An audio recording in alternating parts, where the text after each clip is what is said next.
رسول اللہ صلی اللہ علیہ وآلہ وسلم سب لوگوں سے زیادہ جواد سخی تھے، اور رمضان میں دوسرے اوقات کے مقابلے میں جب جبرائیل علیہ السلام آپ صلی اللہ علیہ وآلہ وسلم سے ملتے بہت ہی زیادہ جود و کرم فرماتے۔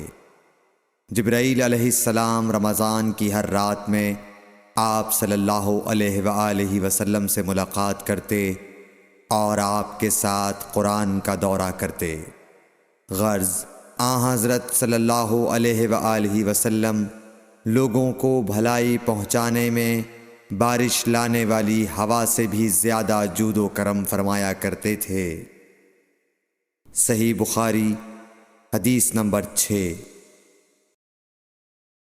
ہرقل شاہ روم نے قریش کے قافلے میں ایک آدمی بلانے کو بھیجا، اور اس وقت یہ لوگ تجارت کے لیے ملک شام گئے ہوئے تھے، اور یہ وہ زمانہ تھا جب رسول اللہ صلی اللہ علیہ وسلم نے قریش اور ابو سفیان سے ایک وقتی عہد کیا ہوا تھا۔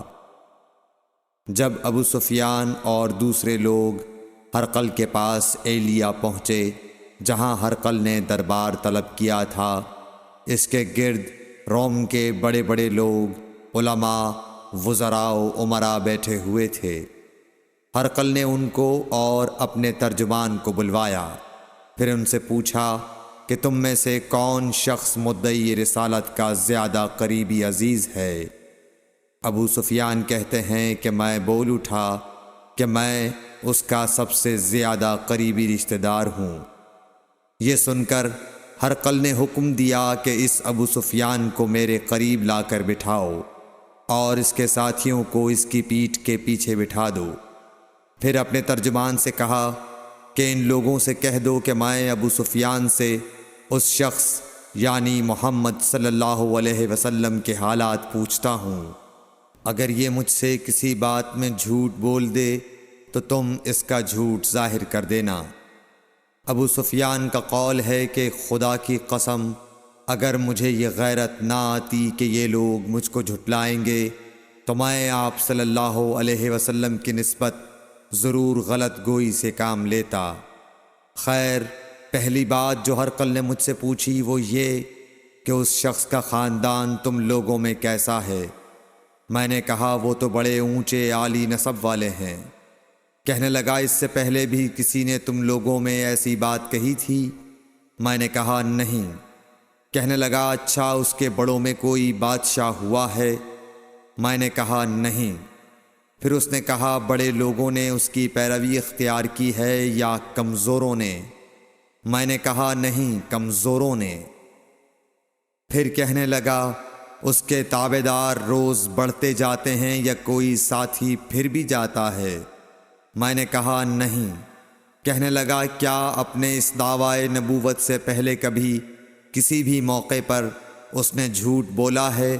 میں نے کہا نہیں، اور اب ہماری اس سے صلح کی ایک مقررہ مدت ٹھہری ہوئی ہے، معلوم نہیں وہ اس میں کیا کرنے والا ہے۔ ابو سفیان کہتے ہیں میں اس بات کے سوا اور کوئی جھوٹ اس گفتگو میں شامل نہ کر سکا۔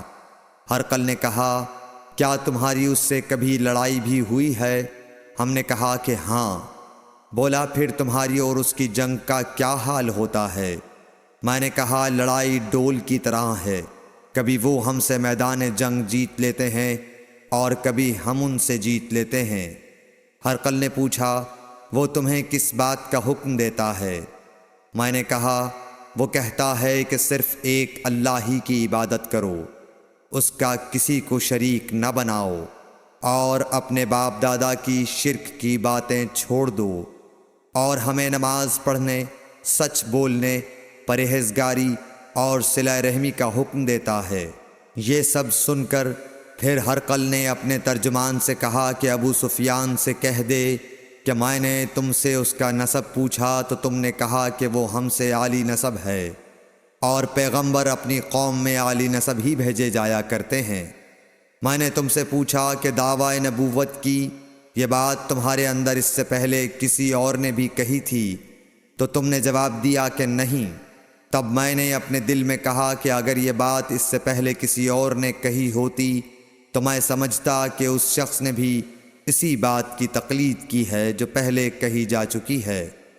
میں نے تم سے پوچھا کہ اس کے بڑوں میں کوئی بادشاہ بھی گزرا ہے تو تم نے کہا کہ نہیں۔ تو میں نے دل میں کہا کہ ان کے بزرگوں میں سے کوئی بادشاہ ہوا ہوگا تو کہہ دوں گا کہ وہ شخص اس بہانے اپنے آباء و اجداد کی بادشاہت اور ان کا ملک دوبارہ حاصل کرنا چاہتا ہے۔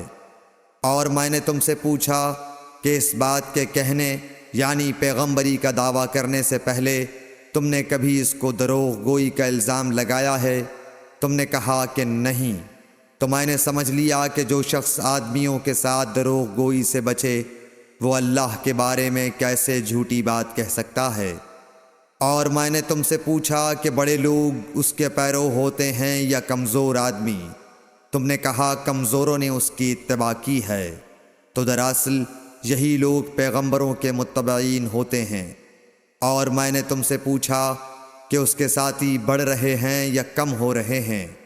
تم نے کہا کہ وہ بڑھ رہے ہیں، اور ایمان کی کیفیت یہی ہوتی ہے حتیٰ کہ وہ کامل ہو جاتا ہے۔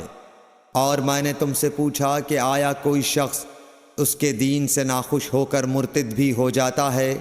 تم نے کہا نہیں۔ تو ایمان کی خاصیت بھی یہی ہے، جن کے دلوں میں اس کی مسرت رچ بس جائے وہ اس سے لوٹا نہیں کرتے۔ اور میں نے تم سے پوچھا کہ آیا وہ کبھی عہد شکنی کرتے ہیں؟ تم نے کہا نہیں۔ پیغمبروں کا یہی حال ہوتا ہے، وہ عہد کی خلاف ورزی نہیں کرتے۔ اور میں نے تم سے کہا کہ وہ تم سے کس چیز کے لیے کہتے ہیں؟ تم نے کہا کہ وہ ہمیں حکم دیتے ہیں کہ اللہ کی عبادت کرو، اس کے ساتھ کسی کو شریک نہ ٹھہراؤ، اور تمہیں بتوں کی پرستش سے روکتے ہیں، سچ بولنے اور پرہیزگاری کا حکم دیتے ہیں۔ لہٰذا اگر یہ باتیں جو تم کہہ رہے ہو سچ ہیں تو ان قریب وہ اس جگہ کا مالک ہو جائے گا کہ جہاں میرے یہ دونوں پاؤں ہیں۔ مجھے معلوم تھا کہ وہ پیغمبر آنے والا ہے، مگر مجھے یہ معلوم نہیں تھا کہ وہ تمہارے اندر ہوگا۔ اگر میں جانتا کہ اس تک پہنچ سکوں گا تو اس سے ملنے کے لیے ہر تکلیف گوارا کرتا۔ اگر میں اس کے پاس ہوتا تو اس کے پاؤں دھوتا۔ ہرقل نے رسول اللہ صلی اللہ علیہ وسلم کا وہ خط منگایا جو آپ نے وہیہ کلبی رضی اللہ تعالیٰ عنہ کے ذریعے حاکم بصرہ کے پاس بھیجا تھا، اور اس نے وہ ہرقل کے پاس بھیج دیا تھا۔ پھر اس کو پڑھا تو اس میں لکھا تھا، اللہ کے نام کے ساتھ جو نہایت مہربان اور رحم والا ہے۔ اللہ کے بندے اور اس کے پیغمبر محمد صلی اللہ علیہ وسلم کی طرف سے یہ خط ہے شاہ روم کے لیے۔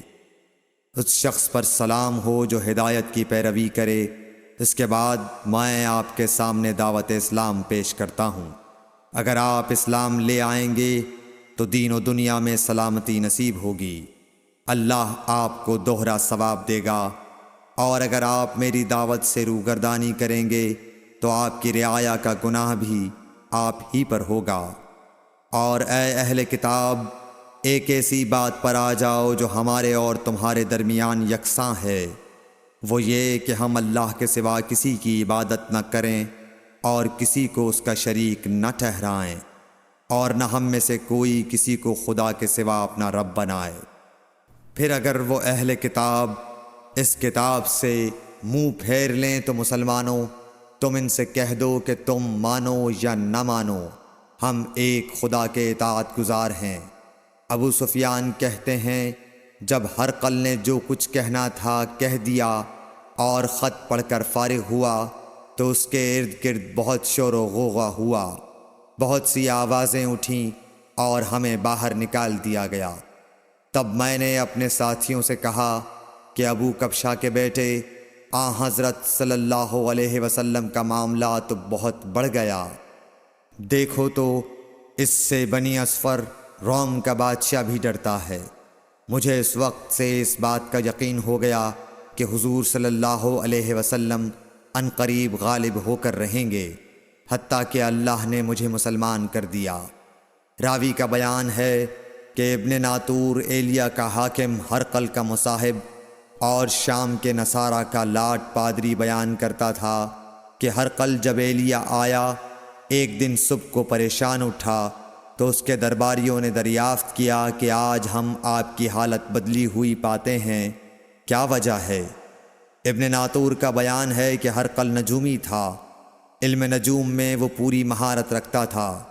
اس نے اپنے ہم نشینوں کو بتایا کہ میں نے آج رات ستاروں پر نظر ڈالی تو دیکھا کہ ختنہ کرنے والوں کا بادشاہ ہمارے ملک پر غالب آ گیا ہے۔ بھلا اس زمانے میں کون لوگ ختنہ کرتے ہیں؟ انہوں نے کہا کہ یہود کے سوا کوئی ختنہ نہیں کرتا، سو ان کی وجہ سے پریشان نہ ہوں۔ سلطنت کے تمام شہروں میں یہ حکم لکھ بھیجیے کہ وہاں جتنے یہودی ہوں سب قتل کر دیے جائیں۔ وہ لوگ انہی باتوں میں مشغول تھے کہ ہرقل کے پاس ایک آدمی لایا گیا جسے شاہ غسان نے بھیجا تھا۔ اس نے رسول اللہ صلی اللہ علیہ وسلم کے حالات بیان کیے۔ جب ہرقل نے سارے حالات سن لیے تو کہا کہ جا کر دیکھو وہ ختنہ کیے ہوئے ہے یا نہیں۔ انہوں نے اسے دیکھا تو بتلایا کہ وہ ختنہ کیا ہوا ہے۔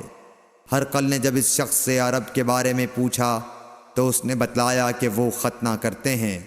تب ہرقل نے کہا کہ یہی محمد صلی اللہ علیہ وسلم اس امت کے بادشاہ ہیں جو پیدا ہو چکے ہیں۔ پھر اس نے اپنے ایک دوست کو رومیہ خط لکھا اور وہ بھی علم نجوم میں ہرقل کی طرح ماہر تھا۔ پھر وہاں سے ہرقل حمص چلا گیا۔ ابھی حمص سے نکلا نہیں تھا کہ اس کے دوست کا خط اس کے جواب میں آ گیا۔ اس کی رائے بھی حضور صلی اللہ علیہ وسلم کے ظہور کے بارے میں ہرقل کے موافق تھی کہ محمد صلی اللہ علیہ وسلم واقعی پیغمبر ہیں۔ اس کے بعد ہرقل نے روم کے بڑے آدمیوں کو اپنے حمص کے محل میں طلب کیا اور اس کے حکم سے محل کے دروازے بند کر لیے گئے۔ پھر وہ اپنے خاص محل سے باہر آیا اور کہا، اے روم والو، کیا ہدایت اور کامیابی میں کچھ حصہ تمہارے لیے بھی ہے؟ اگر تم اپنی سلطنت کی بقا چاہتے ہو تو پھر اس نبی صلی اللہ علیہ وسلم کی بیعت کر لو اور مسلمان ہو جاؤ۔ یہ سننا تھا کہ پھر لوگ وحشی گدھوں کی طرح دروازوں کی طرف دوڑے مگر انہیں بند پایا۔ آخر جب ہرقل نے اس بات سے ان کی یہ نفرت دیکھی اور ان کے ایمان لانے سے مایوس ہو گیا تو کہنے لگا کہ ان لوگوں کو میرے پاس لاؤ۔ جب وہ دوبارہ آئے تو اس نے کہا، میں نے جو بات کہی تھی اس سے تمہاری دینی پختگی کی آزمائش مقصود تھی، سو وہ میں نے دیکھ لی۔ تب یہ بات سن کر وہ سب کے سب اس کے سامنے سجدے میں گر پڑے اور اس سے خوش ہو گئے۔ بالآخر ہرقل کی آخری حالت یہی رہی۔ صحیح بخاری حدیث نمبر 7۔